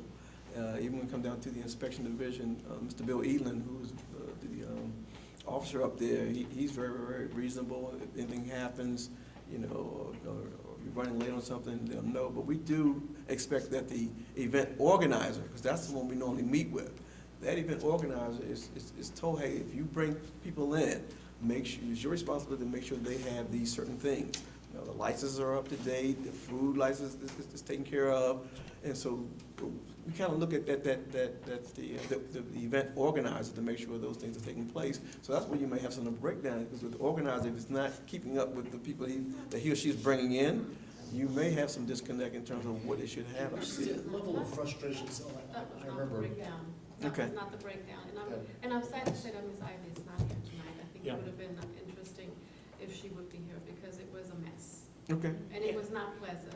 And I think what she said was, you know, they actually, you know, submitted the application. and it was approved. They didn't have, you know, the records of the application from last year. Nothing had changed. So it's just that communication thing and really trying to be flexible, you know, making sure that the brochures are all updated. Maybe we can have a copy of these. You said you have how a site plan should look for farmer's market, and you said you have instructions in a document. Yes, And you ma'am. also mentioned that you have the inspection rules and regulations, you have all of that in documents. Maybe we can have a copy, and maybe you can share that with Ms. Liggins so she has it on hand. Sure. Not a problem at all. Plus you got the person who does the farmer's market stuff. So take advantage of while you have the research. I didn't bring any eyes, but I'll make sure. I did my wish list.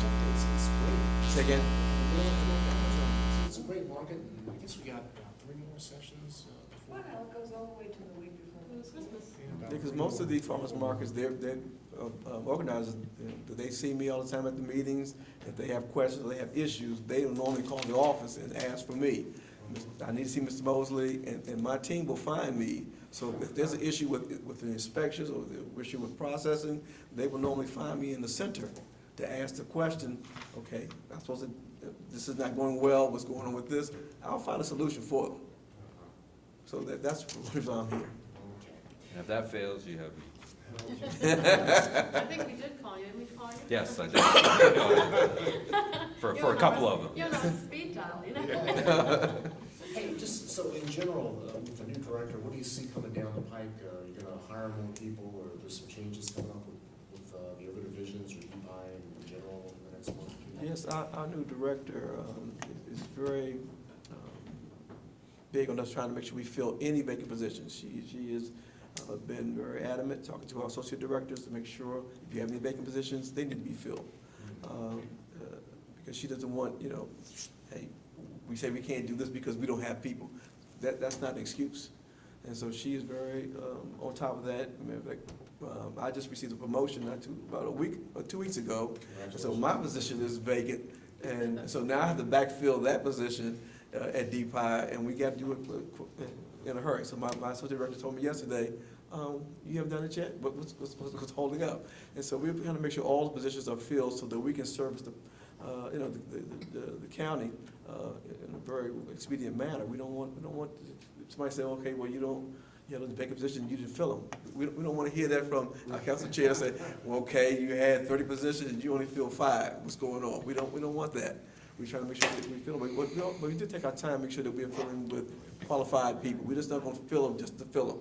We want to make sure that everybody gets a fair shot, and once we do the interviewing process, that it's somebody who's really qualified to handle the position. Okay, so you have enough people, enough resources from the county council, you're set. You got a new director, you got promotions, and things are going good. So far? Okay. Ms. Davis? This is, I don't know if it's your bailiwick or whether it's somebody, the North County Animal Shelter. What's the status of that? That's not gonna be his bailiwick. He's like, thank God.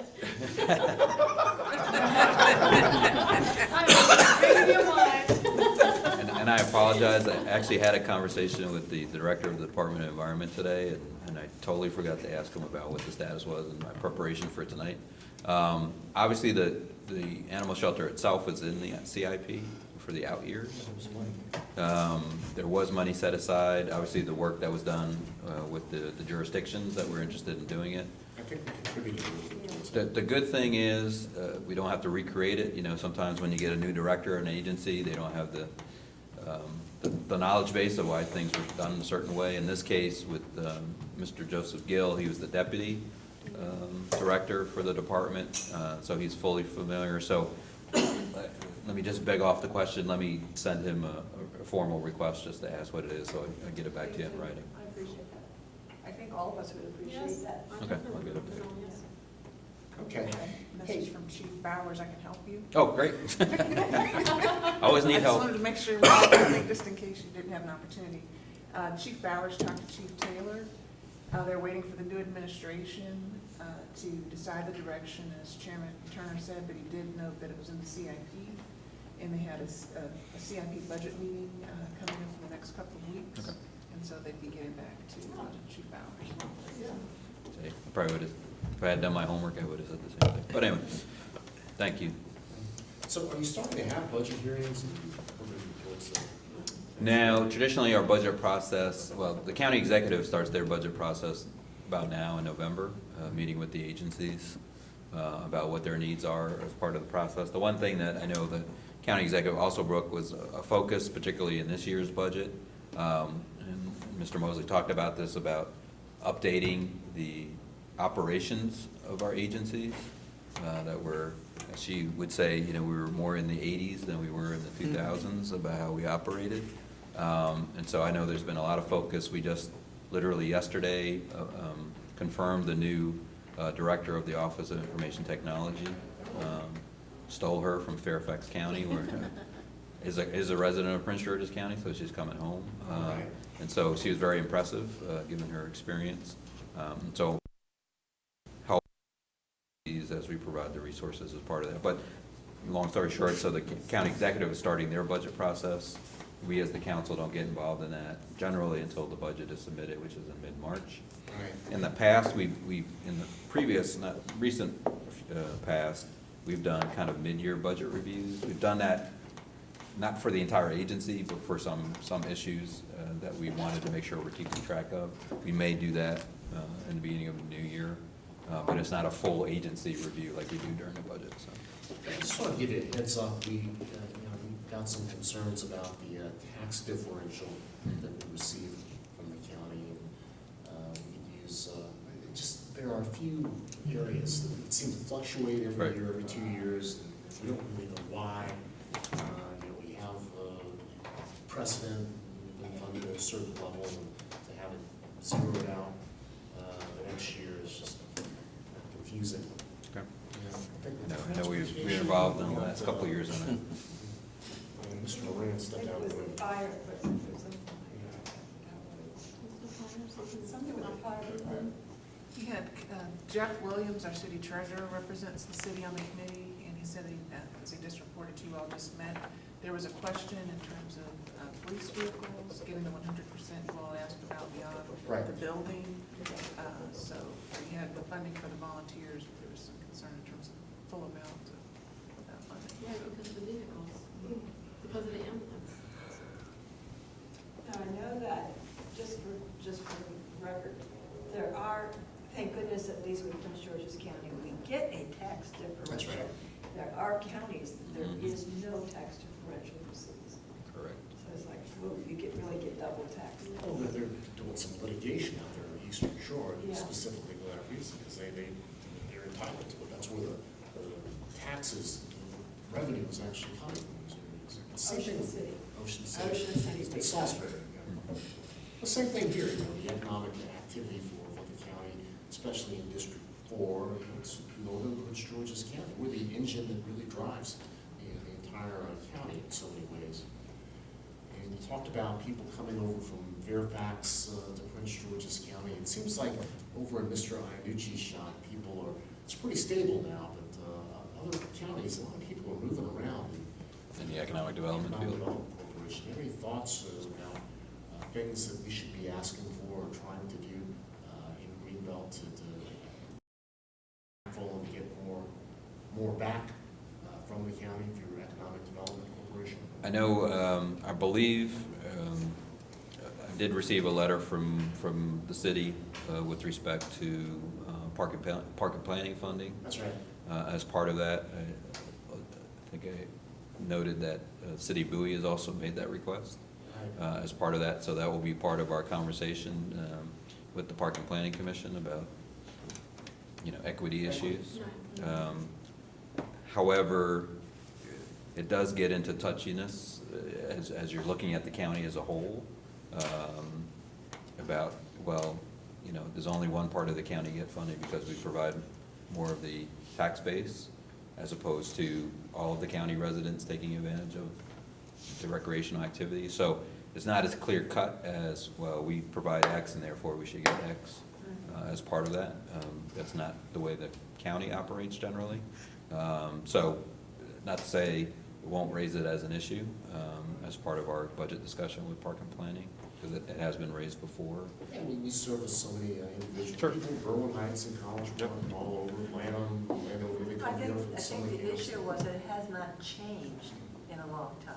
Right. So it's a process, and I think Mr. Moran can And stress I'll be that. honest with you, I don't know, unlike other processes where there's a formula involved, and therefore, there might be, if it's based on the consumer price index, that there's a Right. percentage increase, or it might be based on usage. I think it was a fee that was, well, let me not speak, because I'm not sure how long ago the fee was scheduled. That might have been a compromise at that point to say, we understand that as part of that. But it does get into issues about equity within the county itself. So just be aware of that. Well, Tom, I could sit here and talk with you all night, pretty much. We're not Good. gonna do that. I'll be home and you provide we got these things called cell phones now. Hey, one thing with the small cell, appreciate the work that's going in there and making your commitment to making sure that municipalities like Greenbelt are not preempted, in a right of way. I'm still really scared, really concerned about the state highway coming in and preempting the county and municipalities on our county roads. What do you think about that? What are you doing to stop that? They would not preempt us on county or municipal roads, but what they I'm would sorry, do on on state state roads. roads, right. To be honest with you, it's one of my inquiries with respect to whether or not you guys have gotten any applications for your city right away, since you already passed the legislation. The issue will be, right now, particularly on public utility poles, they can go up under agreement with that particular utility. We can only, as the county legislation is, and obviously as your legislation, we only control the right-of-way and/or facilities that we own. So whether it's BG&E or Pepco or any other utility, they could have a private agreement with a certain provider and be able to utilize their poles. Right. So, and that's the same thing with the state. The state would have authority on it, it's right-of-way in the state, right-of-way. So That would be horrible for the state to come in and do something up and down Greenbelt Road, within a different standard. That's a good question, and I think as we get closer to our roadshow on November 1st, I think that's a good question to ask the Maryland Department of Transportation about what their process would be for allowing small cell facilities on the state right-of-way and fixtures that they own. Because we don't control that as the county, you don't control it as a municipality. Yeah, but we're all working together. Do you have something else? On small cells, because there was at least one work session at the MML Legislative Conference, and also we got a very long report to the Legislative Committee itself. Because when we started talking about this back in August, it didn't seem to be any interest in the state level that they were going to think about putting any legislation in, they didn't hear about anything.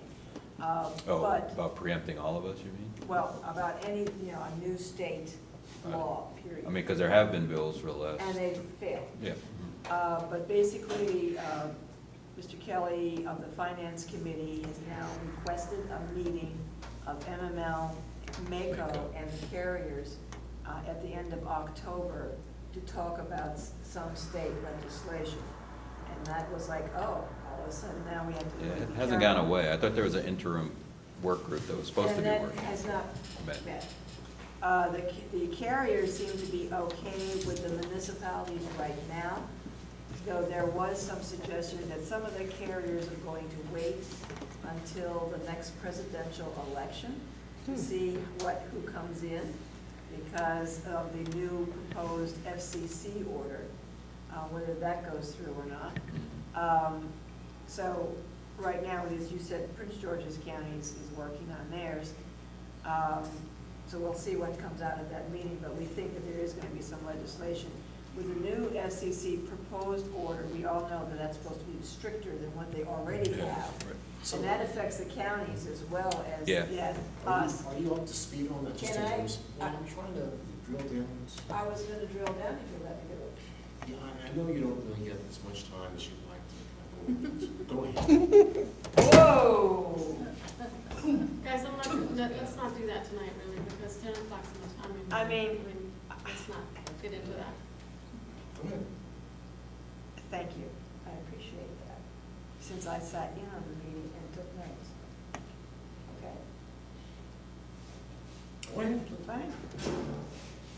You talked about the utility poles, that actually is on the proposed FCC order that we've heard about, that they could work directly, they would get permission to work directly with the utility companies, and they wouldn't have to follow any of the aesthetic regs.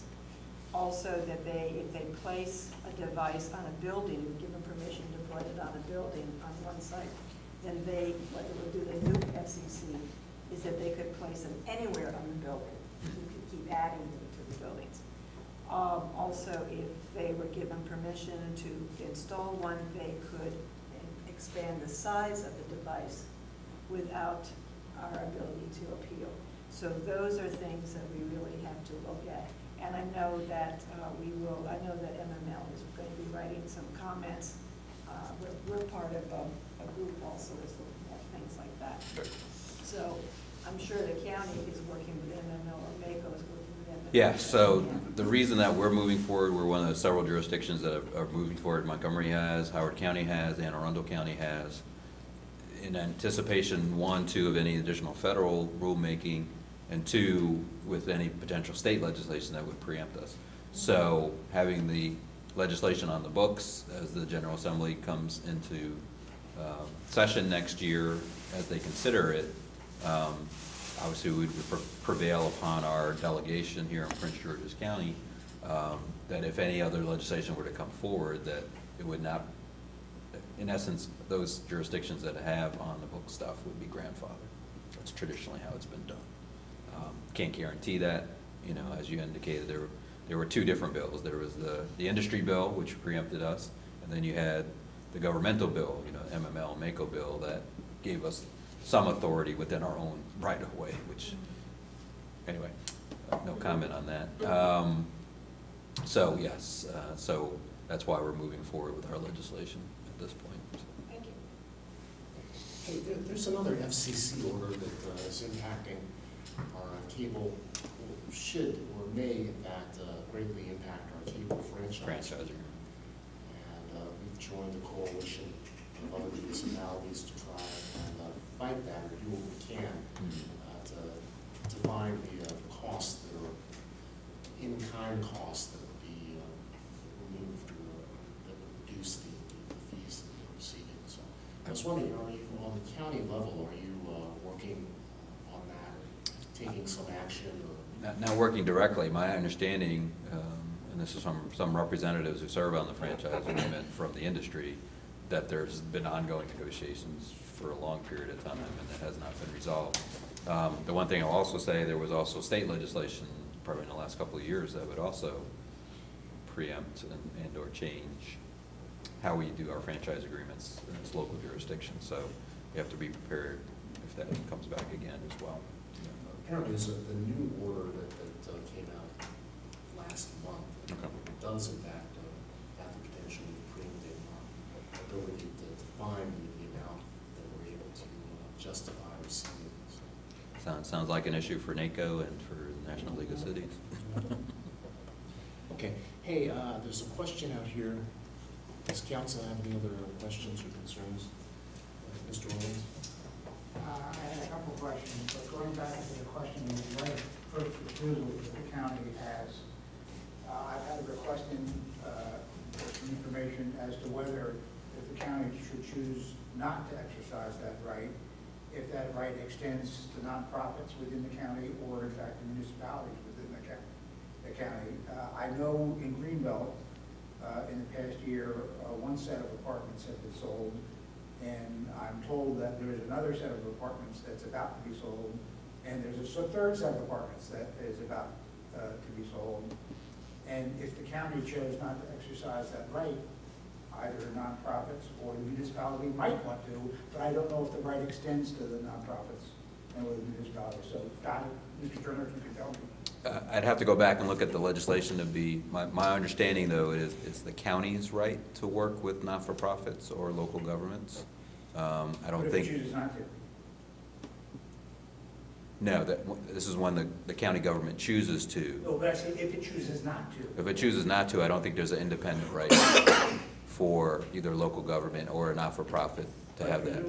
And I don't know the answer to this question, I'm waiting for the answer as well. I presume it's THCD that was. Correct. Okay, if THCD wanted to, even if the county did not wish to purchase the apartments, if THC wanted to, they could collaborate with Correct. nonprofits Yeah. and or a municipality. Correct. Well, I would hope that you can explore this further and inform Greenbelt Council and city management with regard to the apartments that either have been sold or are in the process of being sold. On the question, a couple more questions from Mr. Turner and one from Mr. Mosley. On the question of the school's P3 process, I've asked in the past and had someone from the executive send me some information, but I didn't understand it any more than I did before I asked the question. Traditional P3s, roads and transit projects, and other kinds, the private party will build something with assurance that it will have revenue over a period of time from the tolls or the fares. But in building schools, there's no real revenue to be gained over time. Lunch money maybe, I don't know. So where does the private sector benefit from building schools and maintaining schools in the P3 process more so than the county or any jurisdiction building the schools out of either capital funds or bonding money to do such? So think of it this way, the best example I've seen is it's almost like think of it in a mortgage situation. There's going to be there's a 30-year contract with the builder of the schools to be able to maintain that.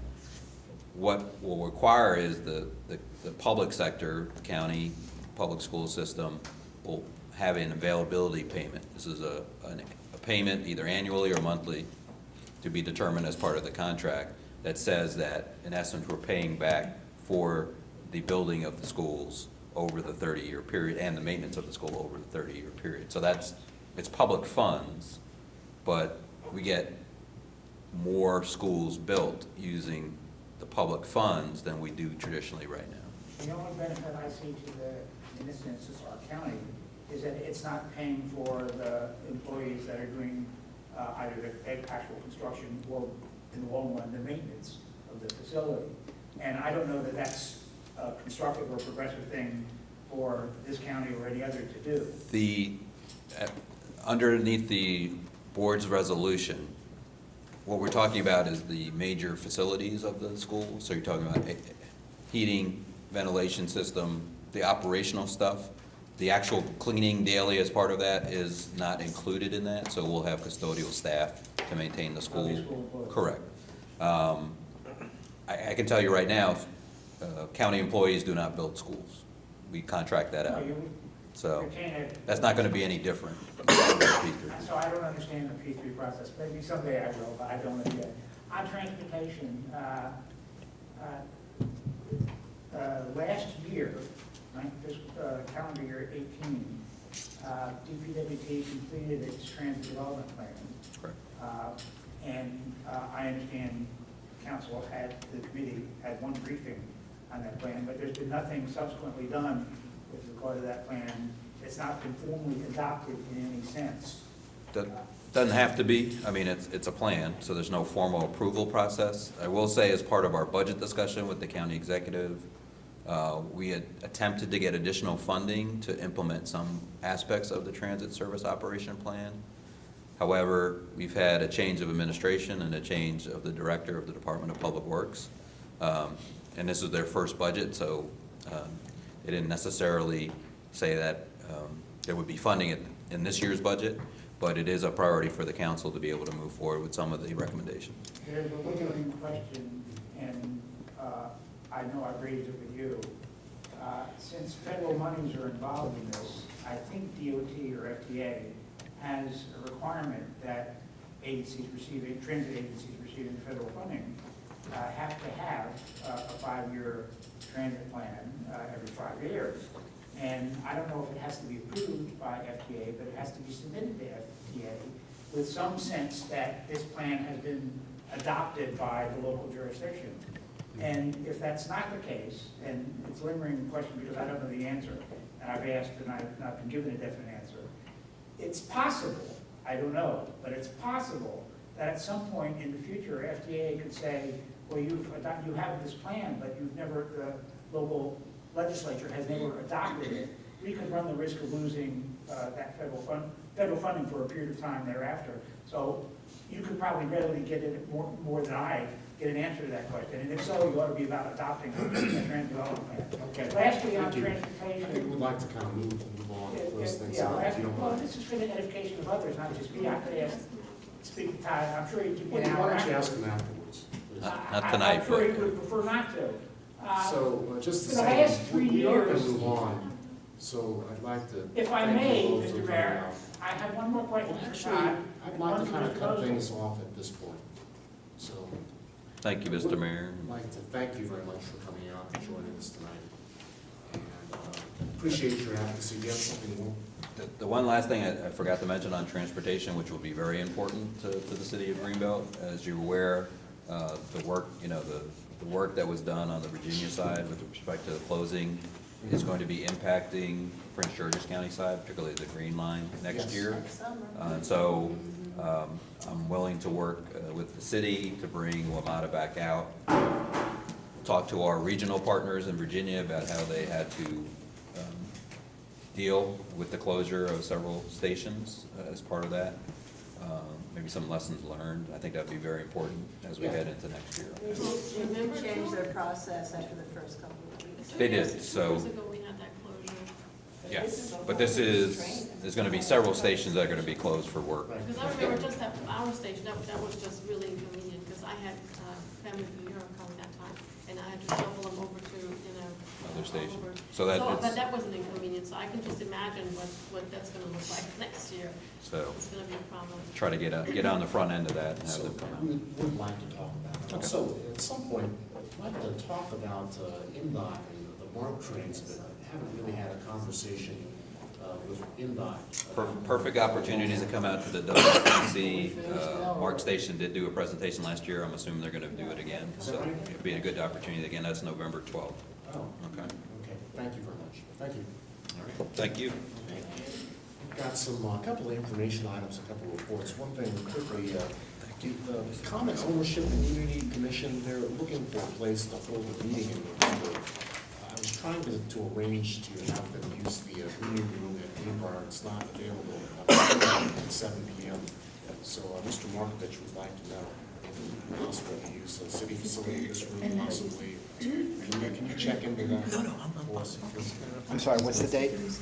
November 20th, November 7th. How many people are on this commission? It's a hearing, so they need a room to hold about 75. Oh, okay, so they can't put it in GHI, they need this room. They need a larger room. Yeah. No city facility is available, maybe firehouse. Well, this room or the gym would work. Jay? I just want to just remind, sorry, that Pepco promised us to give us some information of how much it would cost per mile to underground. And I would really like, if they said they were gonna provide that, please do so. It comes up all the time, I'd like to know in fact.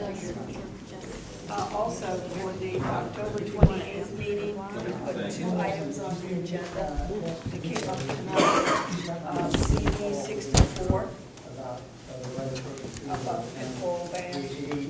And also, at the October 28th meeting, for Ms. Ruby and the planning department to have a letter about transportation priorities for the November 1st roadshow. I'm sure she was gonna do that anyway, but I just want to be sure it's on the agenda so that we take care of that. Thank you. The other items can certainly wait. Okay, anybody else have information on it? Is Margaret going to be out of town for a while? I see that. Okay. And David, will you be at ICMA? I will, yeah. So, Ms. Dr. Clark.